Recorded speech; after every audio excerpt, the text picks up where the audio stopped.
Ariana's POV. Patuloy siya sa paghalik sa akin.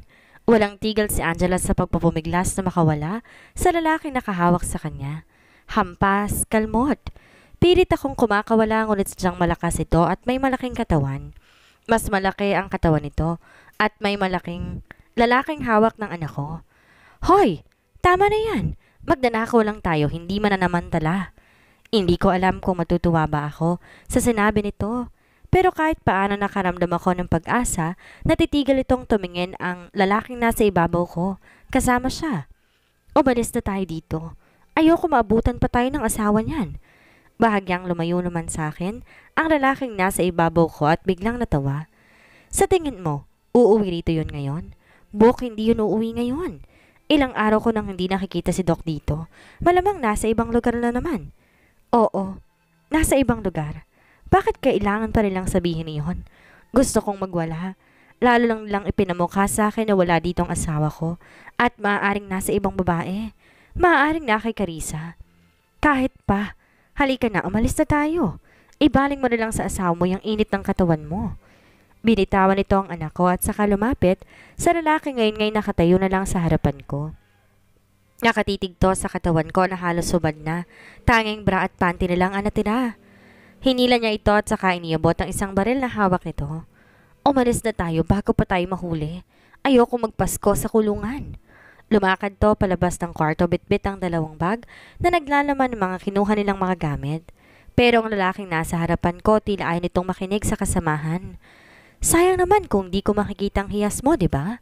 Titingnan ko muna para may mapagpatansyasan ako habang nagsisiping kami ng asawa ko. Nakangisi to at biglang hinawakan ang gilid ng panty ko. Tinadyakan ko siya upang makalayo, pero sadya itong malakas. Hinawakan nito ang dalawang hita gamit ang isang kamay at ang isang kamay nito ay nakahawak sa gilid ng panty ko. Ngunit bago pa man niya ito maibaba, isang bola mula sa kanyang likuran ang tumama sa kanyang ulo at para naka-reflex, pinaputok niya ang kanyang baril sa kanyang likuran. My God! My daughter! Angela! Nandun siya nakahiga sa sahig. Ang dalawang kamay niya nasa tiyan niya. Lalo ako nakadama ng takot na makita kong sumuka ito ng dugo. God! She was shot? Agad na lumabas ng kwartong lalaki. Kahit na nga humihingi ako ng tulong para sa anak ko. I panicked. Dinilohan ko ang anak ko, hindi ko man lang naisip na isuot ang t-shirt na inalis ng taong muntik nang bumaboy sa akin. Nurse ako, oo. Pero sa pagkakataong to, hindi ko na alam ang gagawin ko. Anak ko ang nasa bingit ng kamatayan. Anak ko ang nasa bingit ng kamatayan. At tila wala akong matandaan sa lahat na pag-aralan ko sa nakikita kong lagay ng anak ko. Mommy, sabi niya. She's catching her breath and I even can't breathe well. Nagsimula akong sumigaw, humingi ng tulong. Oh please God. Tatanggapin ko kung forever akong lulukohin ng asawa ko. Wag lang mawala ang anak ko. Please, kung kailangan kong lumayo kasama ng anak ko, gagawin ko. Wag mo lang kunin ang anak ko. Kailangan kong kumilos. Hindi pwedeng mamatay ang anak ko ng ganito. Tatanda pa siya. Magiging masaya pa kami ng kamilang. Ayoko. Hindi ko kaya. Sinuot kong t-shirt na nakita ko sa ibabaw ng kama. Dali-daling binuhat ang anak ko. Walang mangyayari kung maghihintay ako ng tutulong sa amin dito. Anak, don't go, okay? Huwag mong iiwan si mommy. Umiiyak kong sabi sa kanya at medyo nahihirapan na akong buhatin siya. Pero wala akong maasahan ngayon na ibang tao kundi ako. Sinubukan kong buhatin siya pababa ng hagdan. Patagal ang interval ng paghinga niya at patuloy pa rin ang pagdali ng dugo mula sa tiyan niya. Good thing na iwang nakabukas sa mga magnanakaw ang pinto at gate, kaya nagawa ko makalabas nang di ko siya kailangan ibaba. Kapag may mangyaring masama sa anak ko, swear to all the gods, papatayin ko rin ang mga taong yon. Lakad takbo ang ginagawa ko. Umaasa ako na baka may makikita sa amin dahil kung hindi 15 minutes pang kakailanganin para makarating ako sa gate ng village namin. Mommy! Muling anas ng anak ko. Halatang paghihirap sa boses nito and seeing her like this is so much for torture. Tila pinakinggan ako ng Diyos sa aking dasal. Nang di kalaunan may sasakyan akong nakitang parating. Patakbo kong sinalubong ito at nagpasalamat dahil huminto ito na makalapit sa akin. Tulong! Tulungan niyo po ang anak ko. Kulang na nga lang lumuhod ako. Magmakaawa para may salba ang buhay ng anak ko. Nakita kong agad-agad bumaba ang nagmamaneho ng sasakyan at tinaluhan ako. God, Ariana, Ano nangyari sa inyo? Kinuha niya sa akin si Angela at dinala sa backseat. Sumunod din akong sumakay at siya naman, dali-daling pinaandar ang sasakyan. Nagmumura siya at the same time nagdarasal sa Diyos. Hindi ko alam na pwede palang sabay ang cause at prayer. Pero sa sandaling ito, hindi namin mapigilan. Di niya alam kung paano niya nagawa pero wala pang 10 minutes, nasa ospital na kami. Agad inasikaso ng mga nurses at doktor ang anak ko na makapasok sa emergency room. Nanginginig ako. Takot. Yan ang nararamdaman ko ngayon pero pag may masamang nangyari sa anak ko, bata pa siya. Siya naging buhay ko mula nung ipinanganak ko siya. Kung mawawala siya, paano ko? Ma'am, lumabas muna po kayo. Kami na po ang bahala sa anak ninyo. Umiling ako at lalong hinigpitan ang pagkahawak ko sa kamay niya. She needs me now, ma'am. No, I'm also a nurse. Pwede ako makatulong. The last thing that I want to do now is to leave her. Mrs. isa kang nurse. Alam mong procedure. May hinahong saway sa akin na lalaking nakaputi. Probably the doctor. Come on, Ariana, let's go out. Pagtiwalaan mo sila. Nilagay niya ang kamay niya sa balikat ko. Maraan akong hinila palabas ng kwarto. But Gerald, si Angela. Si Angela. Ihila niya ako palabas ng kwarto at niyakap ako para pakalmahin ako. Shh! Magdasal tayo. Magiging maayos na ang lahat. Hindi ko alam kung paano ko nagagawang hindi matulog or magpahinga. 3 araw na mula ng gabing iyon. Hindi ko na nakuhang matulog. Masakit. Sobrang sakit. Mas masakit pa to nung nalaman kong buntis si Carissa at sinita ng ama. Yung sakit na hindi malang nabawasan sa pag-iyak ko. Di malang gumaan kahit konti ang loob ko. At lalo pa tong nadagdagan sa paglipas ng araw. Nang gabing yon I prayed and prayed. Begging would not even be close to what I did. Nakipagkasundo ako sa Diyos na kung ililigtas niya ang aking anak, hindi ko napapahirapan pa si Nathan. Tatanggapin ko ang anak niya kay Carissa at ituturing ko ang bata bilang sarili ko. Kakaibiganin ko si Carissa at tutulungan ko siya sa pagbubuntis niya. Uuwi ako sa bahay ng aking ama at hihingi ng tawad for giving up my career when I got pregnant. Lahat aayusin ko kung hahayaan niyang mabuhay ang anak ko, but no. He did not let my daughter live. I'm sorry. She did not survive the operation. 2 sentences, 7 words. Yan ang mga katagang sinabi ng doktor matapos ang halos 3 oras na operasyon. Nang matanggap ko ang balita, hindi ko malaman ang gagawin. Kung akala ko'y naiiyak ko ng lahat at malakas ang pag-iyak ko, nung halos gasain ako, hindi pa pala. Napaiyak ako at napasigaw sa sakit. Hindi sapat ang pagpapahirap para ilarawan ang aking naramdaman. Diyos ko, handa akong magpakamartir alang-alang sa anak ko, pero namatay pa rin siya. Pakiramdam ko namatay ako kasamang anak ko. Bakit sa lahat ng tao? Bakit ang anak ko pa? Napakaraming taong masasama sa mundo. Bakit anak ko pa ang napili niyang kunin? Napakabata pa niya. Marami pa siyang pwedeng magawa pero wala. Wala na siya. Ako'y lubos na nawasak na hindi ko alam kung ano ang gagawin. I am just thankful na nandun sa Gerald at nagawa kong tawagin si Jack at ibalita sa kanya ang nangyari. Sila rin ang nag-ayos ng lahat kasama si Glenda at si Karil. And Nathan? Still nowhere to be found. Salit-salit na tinawagan siya ni na Jack, Glenda at Karil, ngunit nanatiling di makontak ang kanyang telepono. At ako? Tumigil na ako sa pagtawag sa kanya. Natatakot ako sa pwede kong malaman sakaling sagutin niya ang tawag ko at sabihin niyang pinipili niya na si Carissa. Mas gusto kong umasa na one of these days babalik siya.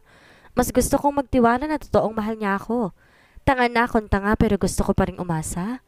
Ariana, ayaw mo ba talagang ipaalam sa mga magulang niyo ang nangyari kay Angela? Jack asked at makailang ulit nila itong tinanong sa akin pero nanatiling hindi ang sagot ko. Ayoko, Jack. Hihintayin ko si Nathan. Sabay naming sasabihin. Tulad nga ng sabi ko, umaasa pa rin ako. Ang katawan ni Angela na cremate na, gaya ng kagustuhan niya. Sinabi niya sa akin bago siya mamatay na gusto niya raw mailagay sa isang magandang jar kapag namatay siya. Nagalit pa nga ako sa kanya nung sabihin na yon eh. Di ko akalaing ganito palang mangyayari. Wala pa rin sa Nathan. Sabi ni Glenda sa mahinang boses. Nakaupo at nakapangalumbaba sa komedor. Tumahimik ka nga, Glenda. Wala ka nang nasabing maganda. Saway ni Jack dito. Bakit? Totoo naman ah. Malamang kasama niya ngayon si Carissa. Kaya anong sinusubukan mong sabihin ngayon ha, Glenda? God, yan ang huling bagay na gusto kong marinig ngayon. Ayoko tapusin yung tanging bagay na inaasam ko ngayon. Ariana, wag kang tanga. 10 days nang di umuwi ang asawa mo. 6 days nang di nagpaparamdam. Huwag ka nang umasa pa. Glenda said. Hilampas pa nitong lamesa at tila nagagalit. Umiling ako at marahas na pinahid ang luhang dumadali na naman sa mukha ko. You don't tell me what to do. Glenda, babalik ang asawa ko, ako ang mahal niya. Sabi niya hindi niya mahal si Carissa. Yeah, right? Paniwalaan mo yan. Ipagpatuloy mo ang katanghan mo. Baka sakaling maging masaya ka. Baka sakaling mabuhay si Angelica. Hindi niya na nagawang tapusin pa ang sinasabi nito at bigla siyang sinampal ni Karil na kanina nga lamang ay tahimik na nakikinig. Glenda, you shut up. Hindi ka nakakatulong. She cried angrily. Sa kanilang lahat, siya ang sobra sa pag-iyak na malaman nitong patay ng anak ko.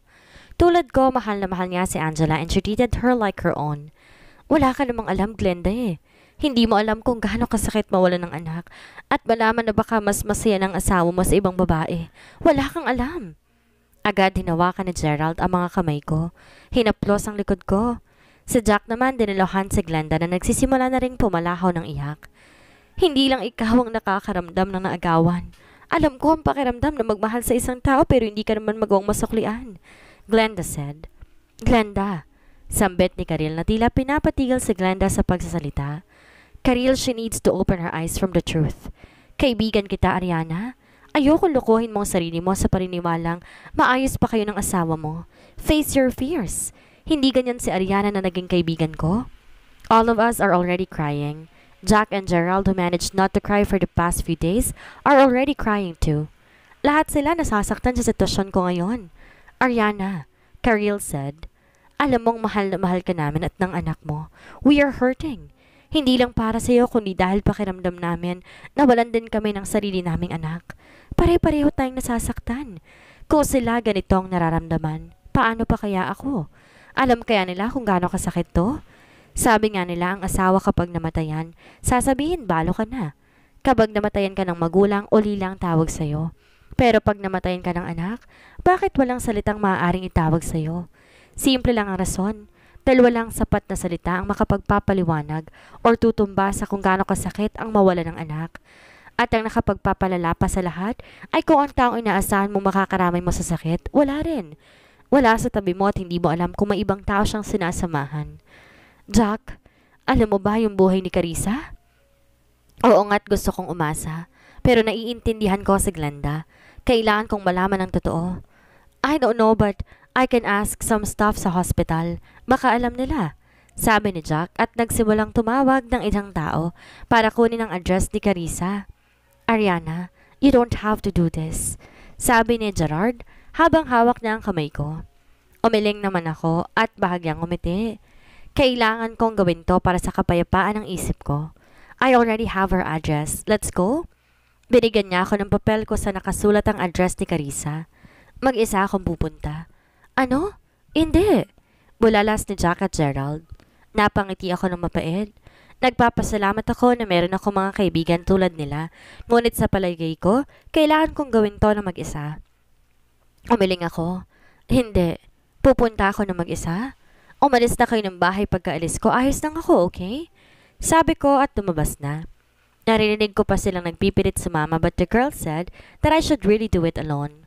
Mabuti na lang at di na rin sila sumunod pa sa akin. I drove towards Carissa's address. Eto na naman. Kinakabahan na naman ako.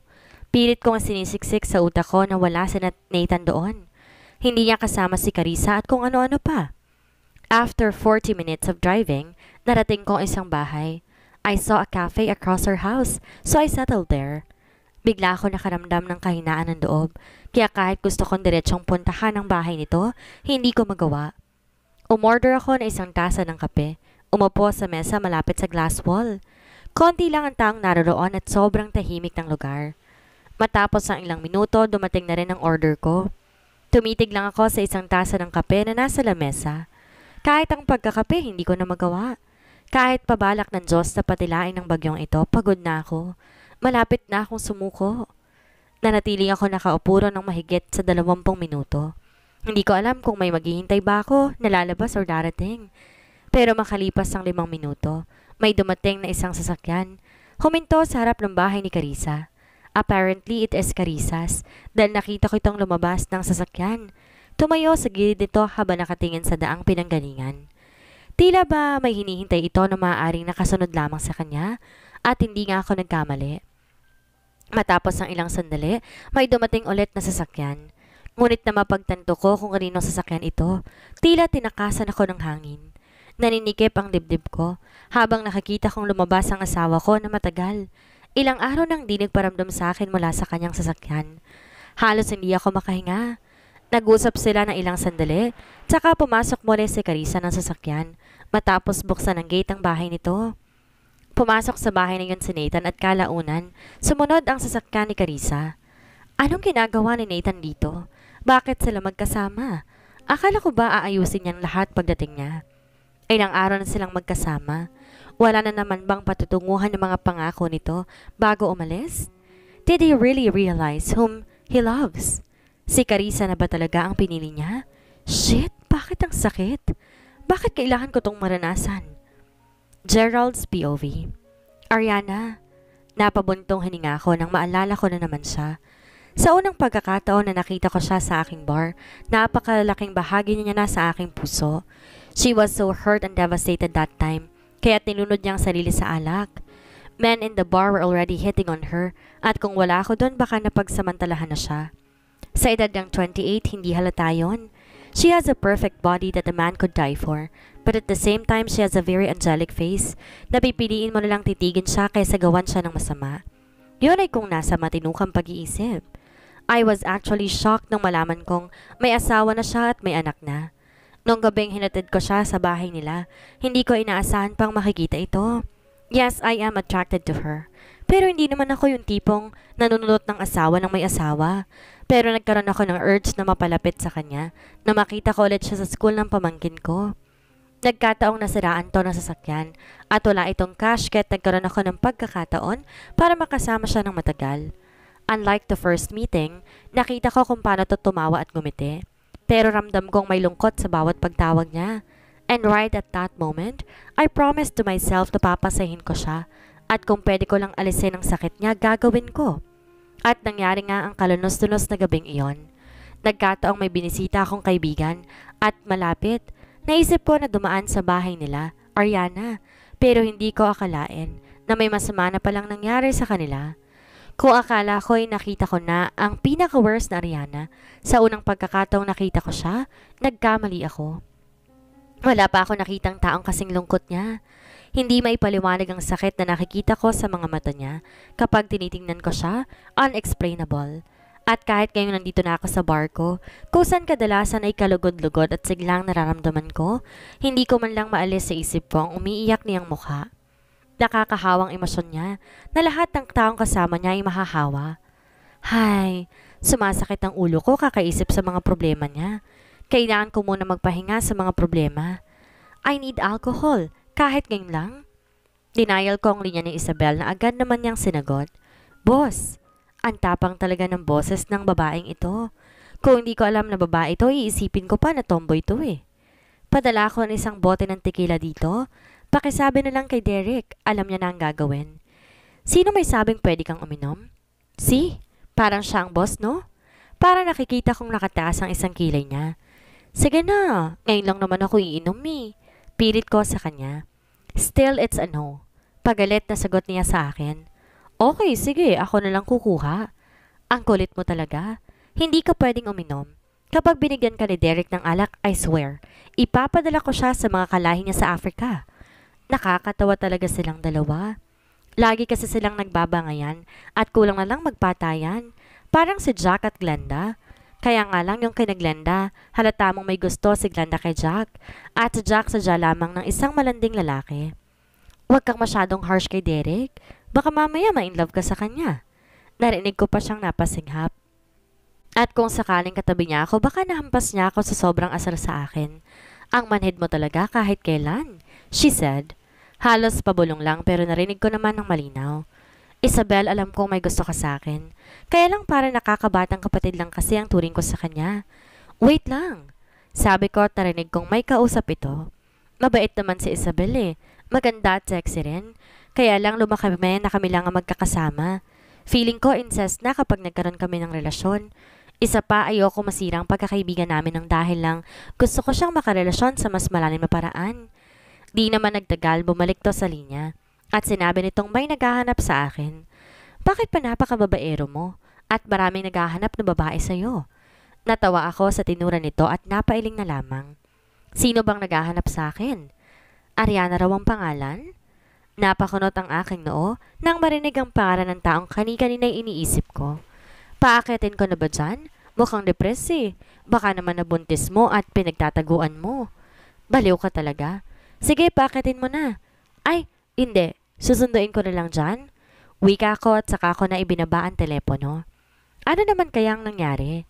Hay, siya yung klase ng tao na parang walang katapusan ng problema at parang pati ikaw na kasama niya ay mahahawa.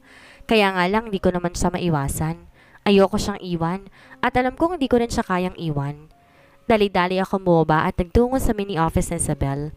Agad akong nakita ni Ines at saka Someñas sa kabilang bahagi ng bar kung saan may mga sofa at ilang tao lang ang nakauko pa.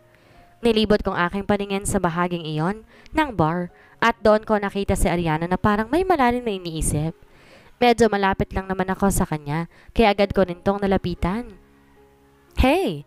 Nagtaas to ng tingin at saka ngumiti ng bahagya. Totoong namamaga ang mata nito at tila katatapos lang sa pag-iyak. Gerald?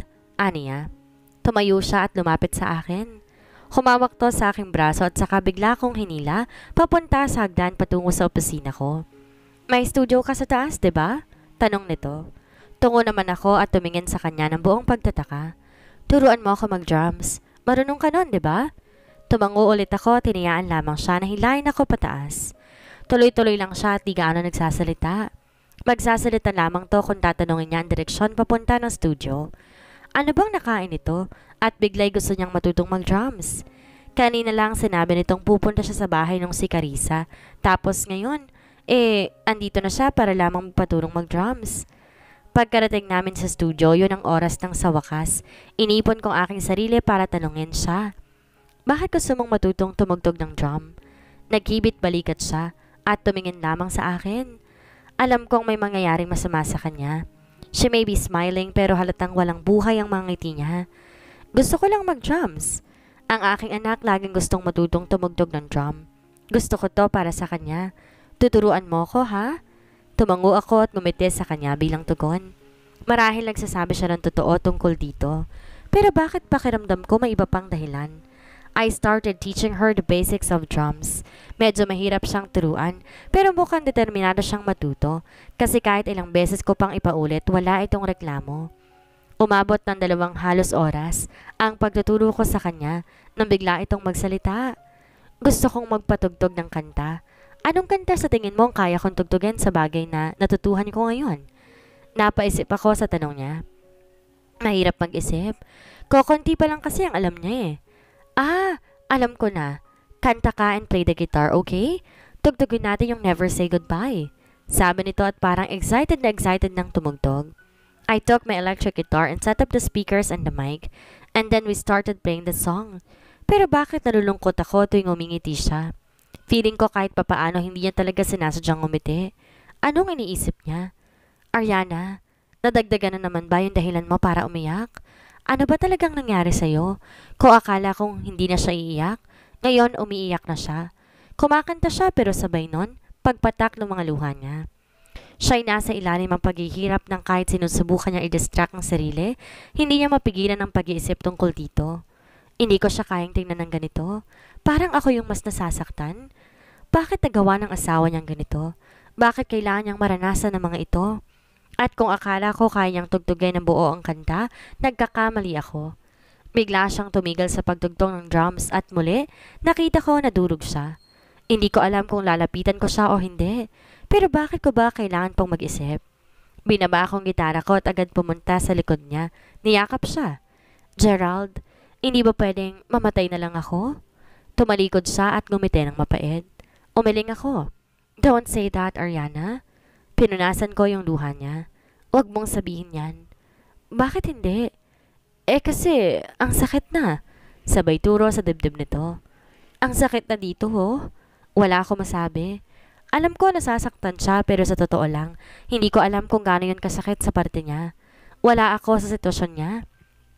Alam mo ba? Sinabihan niya akong hintayin siya bago siya umalis. Tapos, tumigil ito at saka huminga ng malalim. Inaasahan ko uuwi siya sa akin. I thought he will never say goodbye to our marriage. Nahihirapang sabi nito. Halos hindi na nga rin maintindihan ang sinasabi dahil lumahagulol ito. Pero hindi dapat talaga ako naniwala sa kanya. Dahil kasama niya yung babaeng yon, Gerald. Kasama niya. Ariana, sigurado ka bang ayaw mo akong sumama sa'yo? Tanong ni Gerald. 3 beses na yata niya akong tinanong at di rin niya mapigilang magtanong kahit pare-parehong sagot niya. Napatingin ako sa kanya at gumiti. I'm okay, Gerald. Angela is at home. Di nga ako nakauwi kagabi eh. Tiningnan niya ako na masama at bumuntong hininga. Nag-aalala ako sa'yo. Mag-isa ka dun.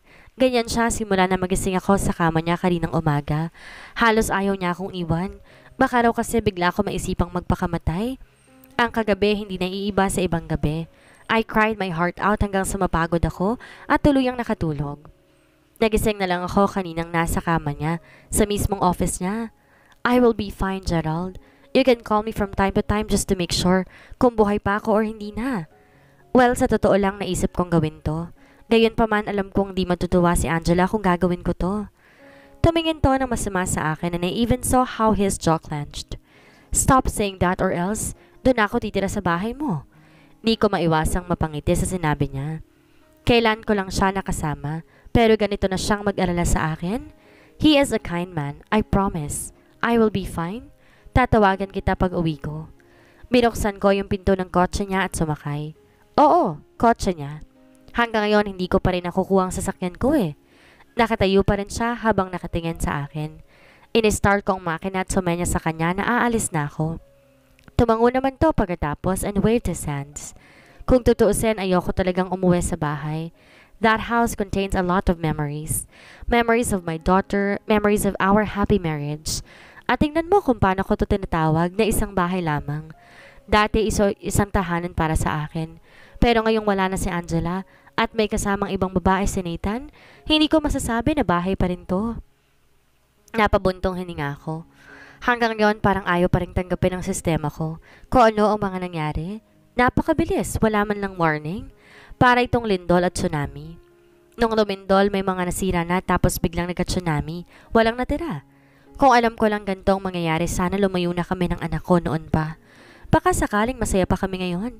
Baka sakaling buhay pa siya. Hay, eto na naman. Iiyak na naman ako, ayoko na. Pati pag-iyak nakakapagod na. After hours of driving, I finally reached my house.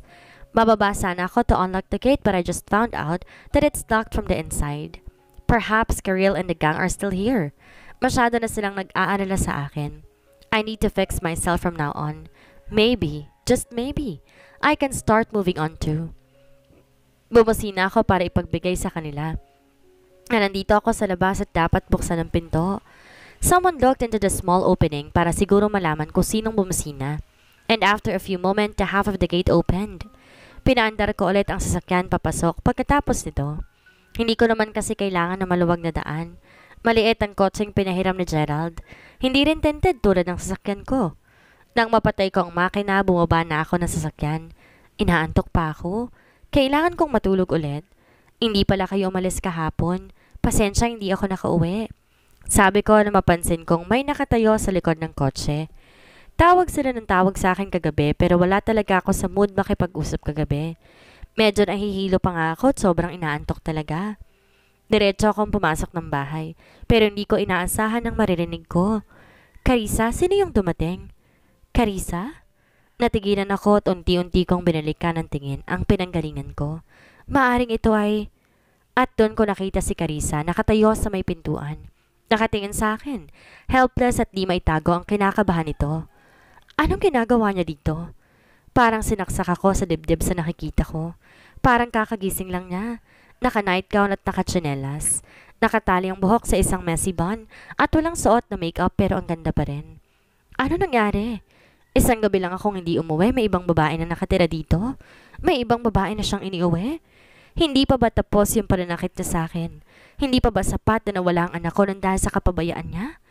Ariana, she said. Nangangati ang kamay ko sa pagsampal sa kanya. How dare her? Wala siyang karapatang pumunta sa bahay ko at mas lalong manatili dito. Carissa, Ariana?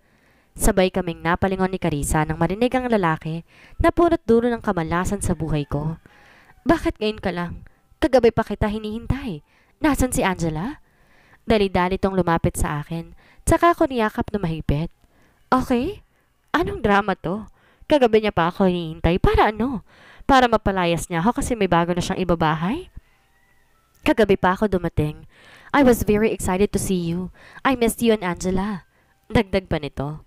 Excited pala siya. Kasama niya naman si Carissa, inuwi niya pa rito. Ano pa bang kailangan niya? And Angela? God, how dare he say my daughter's name? Nanatili akong tahimik habang siya, salita na salita. Pilit hinahanap sa utak ko ang logic ng lahat na nangyayari pero hindi ko pa rin maintindihan. Ano bang gusto niyang palabasin? Ano ang gusto niyang mangyari?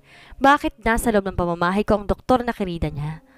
Marami akong pasalubong sa inyo. Cut it out, Nathan. I am not interested. I coldly told him. Naiinis ako. Why is he acting like this? Manhid ba siya? O wala talaga siyang pakialam? But, anong ginagawa na malanding yan sa bahay ko? Malamig na tanong ko sa kanya habang ang kaliwang hintuturo ko, diretsong nakatuto kay Carissa na napabuntong hininga nang marinig kung paano ko tinawag ang pangalan niya. Ariana! Pananaway ni Nathan sa akin. Pinikit ko ang mata ko to stop my tears. Ano to? Panibagong torture na naman ba to? Again, Nathan, bakit narito ang kirida mo? This house, it's Angela's. Dito ko lang makakasamang anak ko pero sinisira niya. Sinisira nila. Ariana, she's not a whore. I laughed bitterly. Carissa is not a whore? Sinong tangang maniniwala sa kanya? Sa kanila? Why? Hindi ba siya isang puta na nagawang ibigay sa iyong kuweba niya para pasukin mo? Napanganga sa gulat si Nathan sa mga sinabi ko. Sinong hindi magugulat? I never talked like this before. But after the pain I've been through, tanga na lang kung mananatili pa ako nagpapauto. Ariana, please don't say that. Sabi nito at marahang hinawakan ng kamay ko. Agad akong bumitaw sa pagkakahawak niya sa akin. Nakakadiri sila. Bakit ba ako na-in-love sa nakakadiring lalaki na to? Bakit ko siya hinayaang sirain ako ng ganito? Gusto niyang hawakan ng kamay ko pero who knows kung hinawakan niya ang katawan ng mistress niya bago ko umuwi. Bakit ko titigilan ang pagtawag sa kanya ng ganon? Sasaktan mo ba ako kung tatawagin ko siyang slut? A whore? O siya na ang napili mong gawing misis mo at palalayasin mo na ako? Kaya kailangan ko na respetuhin yung madanding yan. Hell no! Sagot nito. Bakas ang pagkalito sa kanyang mga mata. Ariana, nahihirapan si Carissa sa pagbubuntis niya, kaya kailangan niyang manatili dito? Ano bang pakialam ko kung masera ng pagbubuntis niya? Anong ibig niyang sabihin? Dito siya titira? Paano ko? Saan ako titira? Anong pakialam ko kung ganun nga? I raised my brow at him. God, hindi ko kayang tanggapin itong gusto niyang mangyari. Humarap ako kay Carissang tahimik na umiiyak malapit sa pintuan. Nanginginig siya kahit sinandal niya ang likod niya sa dingding para suportahan ang bigat niya. Pero sana matumba siya. Sana by any means masaktan siya. Ang kapal ng mukha. Ikaw? Lumayas ka rito sa pamamahay ko. Wala akong pakialam kung buntis ka. Even if your baby dies or you die, wala akong pakialam. Humakbang ako palapit sa kanya. Gustong gusto ko siyang saktan. Gusto kong iparamdam sa kanyang lahat ng sakit na nararamdaman ko. Pero bago pa ako makalapit sa kanya, hinawakan ni Nathan ang braso ko at hinila ako palayo kay Carissa. Ariana, anak ko ang tinutukoy mo. Bulalas ni Nathan. Nakita ko kung paanong napakuyom ang panga at kamao niya at alam ko galit siya. At ano, galit siya sa akin? Sa akin na iniwan niya? Hayop siya. Wala siyang karapatang magalit. Nanatili akong nakatitig sa kanya. If he is angry, then shit. I am furious. Masama ang tingin niya sa akin, but hell, if looks could kill, kanina pa silang patay sa harapan ko. No, Nathan. Aalis na lang ako. This is difficult for Ariana. I'm sorry, Ariana. Umiiyak na sabi ni Carissa. No, Carissa, you stay. Ako ang masusunod dito. Nathan said with finality. But Nathan, si Ariana. Patuloy na iyak ni Carissa. Kung titingnan mo siya, parang siya pa ang pinakakawawa sa amin, ha? Ang galing magpanggap. Paano niya naaatim na makitira sa bahay mismo ng kinabitan niya? Pero ngayon, parang milyong-milyong karayom ang sabay-sabay tumutusok sa puso ko when he chose Carissa to stay here. Kahit galit ako. Kahit nasasaktan ako. I should have known from the start na nung first time niyang nakipagtalik sa kanya, siya na ang pinili ni Nathan. And it's killing me. It's killing my only strand of will to live. Gustong gusto ko isumbat sa kanya lahat ng hinagbis ko, lalo nang mawala ang anak namin pero hindi. I will deprive him to know the truth. Napakawalang hiya niya. Napakawalang hiya nila. Hindi niya deserve ang anak ko. Hindi man lang niya deserve ang alaala ng anak ko. Mariin kong ipinikit ang mata ko para pigilan ang mga luhang lumabas. Hindi ako makaiyak. Hindi ako dapat umiyak. Ipaglalaban kong para sa anak ko. Ang bahay na ito para sa aking anak na babae at hindi para sa isang puta at sa kanyang anak. Tingnan natin, Nathan. Tingnan natin. Kung hindi mo siya paaalisin. Pinapangako ko, impyernong mararanasan niya rito. Mark my word. Tumalikod ako sa kanila at umakyat sa hagdan. Kailangan kong ipaglaban si Angela ko para sa alaala ni Angela. Ano ang mangyayari ngayon nasa iisang bubong, ang legal wife at ang mistress? Hanggang saan makakayang magtiis ni Ariana, alang-alang sa alaala ng anak na si Angela? Yan ang ating aalamin sa susunod nating kabanata.